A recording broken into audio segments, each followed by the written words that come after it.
Start. Okay, students, welcome to the online class. The other day we have started a lesson from the civics part, that is forms of government and democracy. The forms of government we have completed and started about what is democracy, meaning of democracy, definition of democracy we have started, and salient features of democracy, evolution of democracy, up to I have completed forms of democratic government. In that I have marked two more questions. I think you might have studied the two more questions. Now we are going to see the rest of the lesson. Start from the types of democracy. Types of democracy. There are two types of democracy. Here mentioned two types of democracy, that is direct democracy and indirect democracy. Direct democracy and indirect democracy. Here given the example for direct democracy, ancient Greek city-states, Switzerland. These are the example for direct democracy. Then indirect or representative democracy. For that also given examples. The prevailing system of democracy in India, USA and UK. These are the countries for example for the indirect democracy or representative democracy. The first one, direct democracy. The direct democracy is possible only the smaller countries, smaller state we can say. Ancient Greek was very small. There the people directly took part in the government. That is direct democracy. People's participation directly in the government, that is direct democracy. Then the next one is indirect or representative democracy. Example our country India also given. This representative form of democracy or indirect democracy possible the bigger countries. India is the biggest democratic country in the world. Like this, many democratic countries are there. The indirect democracy or representative democracy is there. People elect their representatives to form the government. That is indirect democracy or representative democracy. The next heading is given about merits and demerits of democracy. First types of democracy we have completed. Next merits and demerits of democracy. The democratic country, more merits and few demerits also there. Here mention about 7 merits and 4 demerits. Merits and demerits. Nanmaigal, Thimaigal. That is more merits. Here mentioned first one, responsible and accountable government. Democratic government is accountable, responsible to the people, to the country. Equality and fraternity. The democratic form of government equally treats the people, makes among the people they make friendship, that is fraternity. Equality and fraternity is maintained in the democratic form of government. Sense of responsibility among common people. The democratic country, people have more responsibility. For the democratic form of government, people have more responsibility. Sense of responsibility among common people we can find in the democratic form of government. Local self-government. The next point is we can find the local self-government in democratic countries. Even our country, India, also the local self-government is there. Recently, the election was held to elect the representatives of the local self-government, village level administration, because that is called local self-government. State level administration, that is state government, and central level there is one government, that is central government. So the power of the government is divided up to the lower level, that we can find the democratic form of government. Development and prosperity for all, that is overall development. Overall development, the democratic form of government, the government takes initiative for the overall development. Popular sovereignty, sovereignty and integrity. Iறையாண்மை, we can say that in Tamil it is இறையாண்மை, that is sovereignty. From Kanyakumari to Kashmir, Gujarat to Arunachal Pradesh, India is one. It is an integral part of our country, India. That is popular sovereignty, sense of cooperation and fraternal feeling.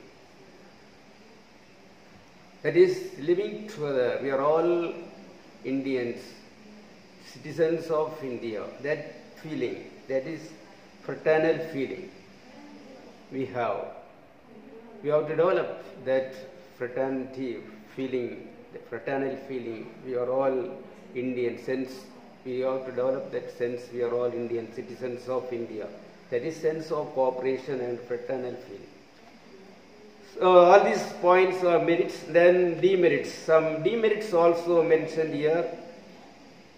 Indirect or representative nature of democracy. The vast democratic country, people are not taking part directly. Only the people's representative represented and form the government. So people are not taking part. That is one of the demerits of the democracy, like our country, India. Lack of interest in democratic process, and hence lower turnout in the election. Some people are not interested in this type of democracy. So at the time of election, some of the people are not interested to go for voting and all. That is low interest. The turnout in the election also low. Certain percentage of the people will not go for voting. That is lack of interest. Then instability in governance due to fractured mandate. Instability, we can find this instability in some states in India, and sometimes in the central government also. Sometimes instability will be there. Because of the instability, the government will fall. Midterm polls will take place. That is instability in governance due to the fractured mandate. Delay in decision-making process. Immediately they cannot take any decision. They have to do some process to get the decision. Immediately we won't get the decision. The government cannot take decision immediately. That is also one of the demerit of the democratic form of government, this type of democratic form of government. Then the next one is democracy in India. The next heading is democracy in India. The democracy, India has the parliamentary form of democracy. We have a parliament at the center, that is in New Delhi. People elect the representatives. The representatives take part in the proceedings of the parliament.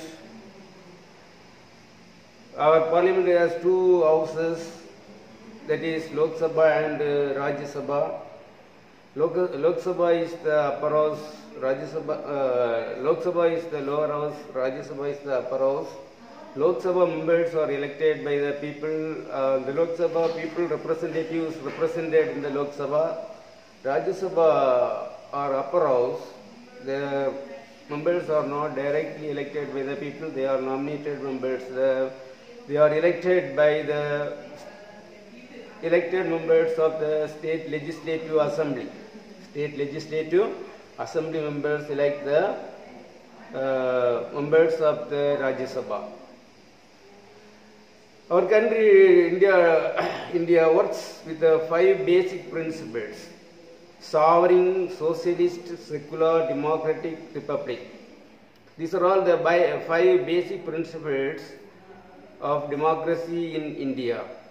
India is a sovereign country, that is sovereign, socialist. Our economy is the socialist form of economy. Here the private sector and the public sector works together in the socialist form. Then secular. Our country is a secular country. Many religions are there in our country, India. Hinduism, Christianity, Islam, Sikhism, Jainism. Like this, many religions are there, but all religions are treated as equal. It is mentioned in the Constitution, the preamble of the Constitution. That is secular. Democratic, there is a democratic country and a republic. People's representatives represented in the parliament, that is democratic republic. To rule our country, the rulers rule the country, we have the constitution, written constitution, the lengthiest constitution we have, that is republic country. Here there is no discrimination based on person's caste, creed, religion, gender or education. Gender or education, all treated as equal. All these members are elected through the adult franchise. That means to elect the representatives, age only criteria. Every citizen who attained the age of 18 eligible to cast the vote. That is adult franchise. That is adult franchise. Here one point is mentioned about the Parliament House, that is the Parliament House is located in New Delhi, that is built the year between the year 1921 to 1927. That the building was designed by British architects. 2 architects name mentioned here, that is Edwin Lutyens and Herbert Baker. These are the 2 British architects designed that building. That building built between the years 1921 and ended in 1927. Elections in India. The next heading is about the elections in India. To conduct the free and fair elections, there is a separate wing in India that is called Election Commission. Election Commission. The responsibility of the Election Commission is conduct the free and fair election. Moreover, India has a quasi-federal government.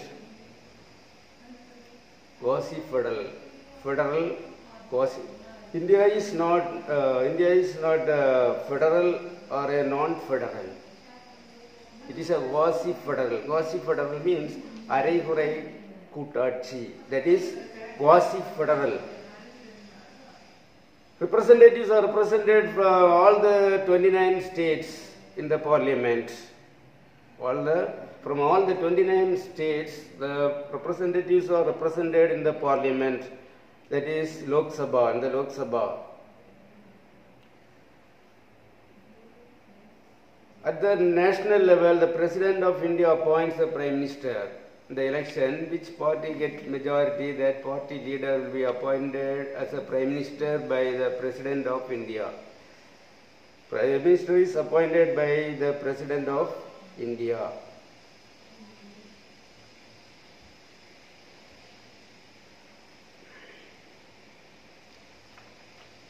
Then the next about the Rajya Sabha, members of Rajya Sabha.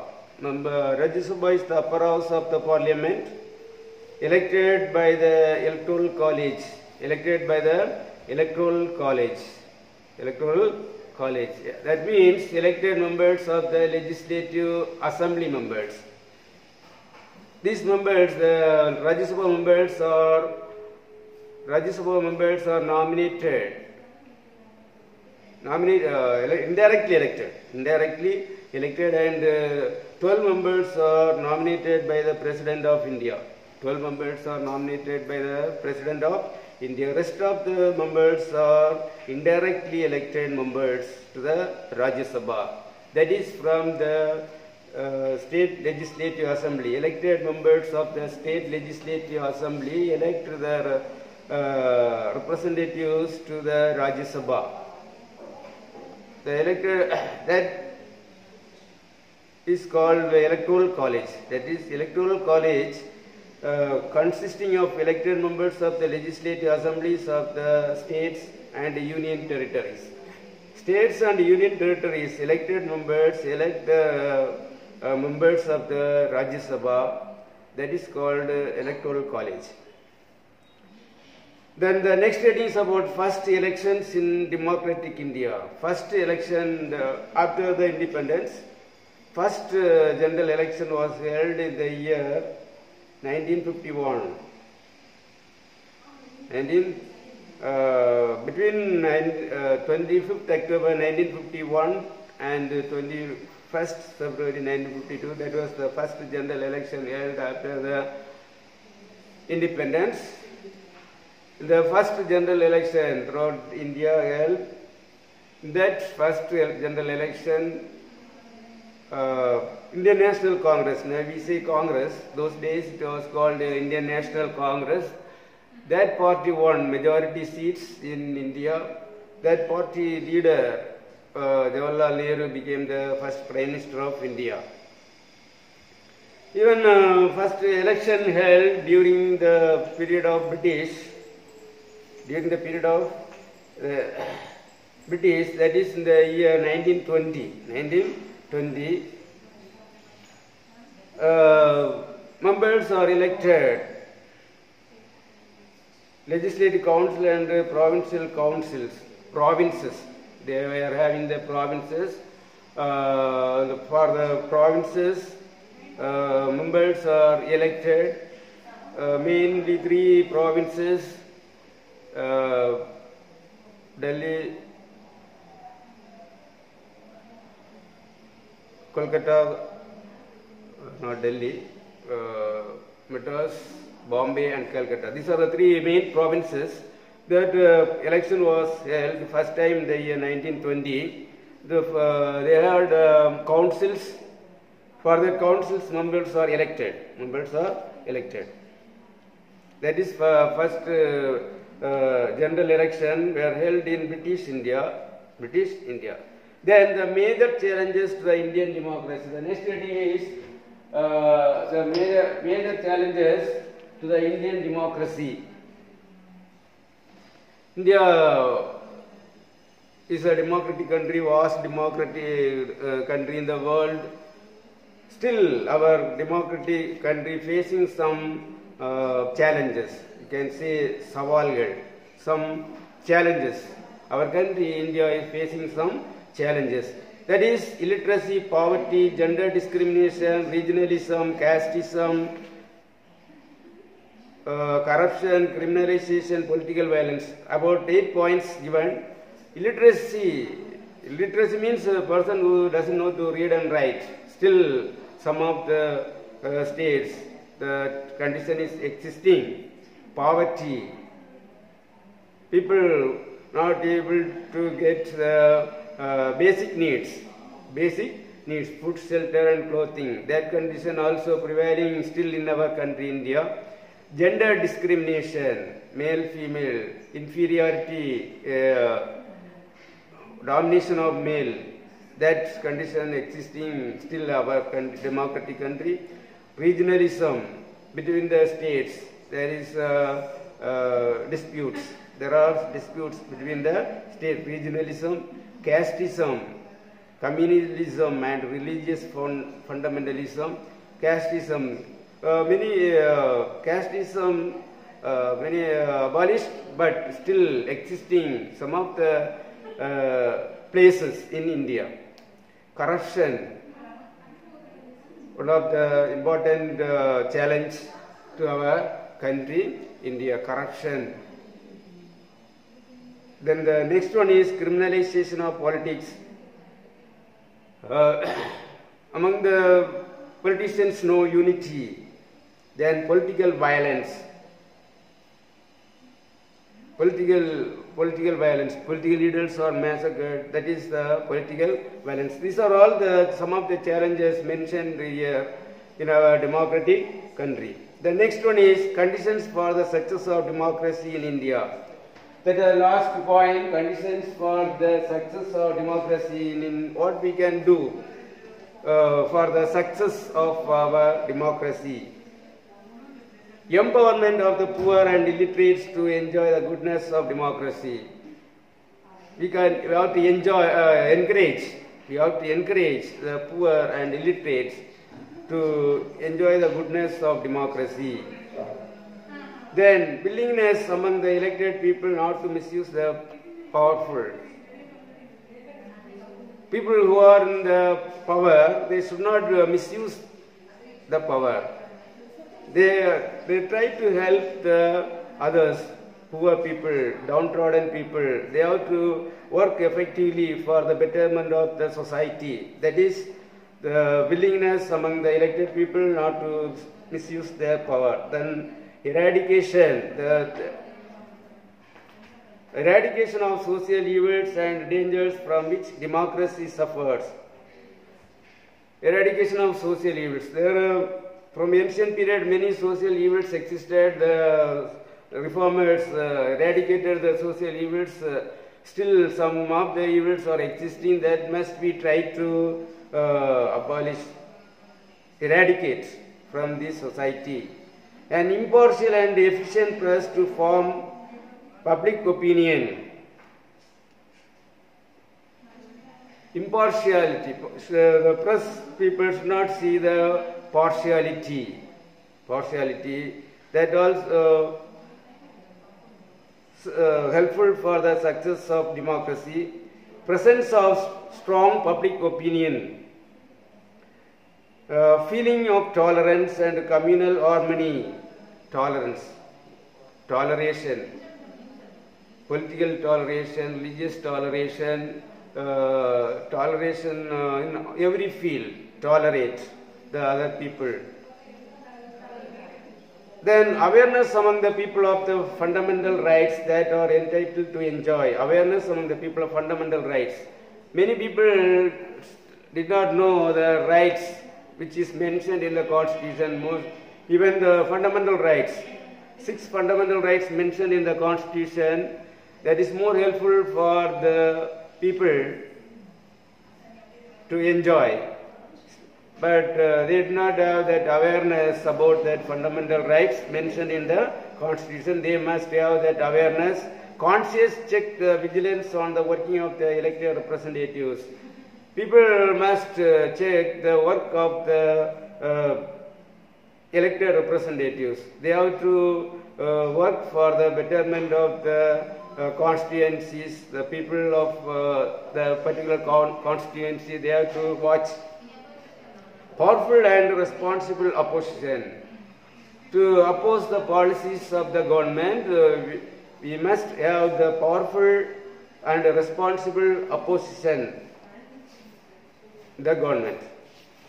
So these are all the conditions necessary for the success of democracy in India. So these are all the things mentioned in this chapter. Now we marked some of the questions. The other day I marked 2 short answers. Now we mark the third to mark. Distinguish between direct and indirect democracy. Distinguish between direct and indirect democracy. That is page number 240. under the heading types of democracy. Under the heading types of democracy, there are two types you can mark now. There are two types of democracies: direct democracy, indirect democracy.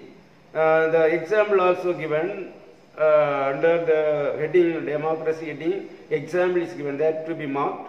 Example: ancient Greek city-states, Switzerland, that to be marked. Next, indirect democracy heading. There the example is given. That example also to be marked. First example: prevailing system of democracy in India, USA and UK. That is the example for the indirect democracy or representative democracy. Okay, you have marked. You have marked. There are two types of democracy. The first and just below the types of democracy, that 2 points. That and that example you have to mark. Then the one words. Choose the correct answer. Choose the correct answer. First one: a system of government in which one person resides supreme, usually king or queen, is called monarchy.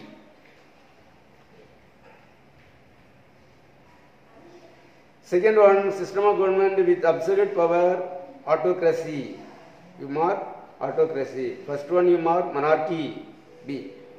Then third one: former Soviet Union is an example for oligarchy.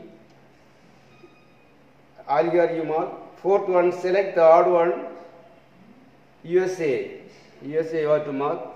Then fifth one: Abraham Lincoln was the president of the USA. You have to mark USA, option. Kudavoli system was followed by Cholas. Option C, Cholas. Direct democracy in olden times existed. Option C, in the city-state of ancient Greece. Ancient Greece. Eighth one: from which language was the term democracy derived? That is option A, Greek. Ninth one: in democracy, the final authority rests with option B, the people. 10th one: which one of the country has presidential form of government? That is option D, USA. The largest democratic country in the world is option B, India. The 12th: ascertain and reason. 12th answer is A, option. Both A and R are true and R explains A. That is the answer for that ascertain and reason. Then the 13, ascertain and reason, 13th one, for that also A option. Both A and R are true and R explains A. Then the meaning of franchise, 14th one, right to vote. Right to vote. Right to vote. Then 15th one, the grand universal franchise creates social equality. Option A, social equality. Prime Minister of India is appointed by President. Option D. 17th one, the President of India can nominate 12 members to Rajya Sabha. That is option C. The first general election after independence held option B, 1951 to 52. Okay, these are all the one words I marked. Remaining fill in the blanks and the answer in detail we'll see later. Okay, these days you study all these answers what all I have given. Thank you.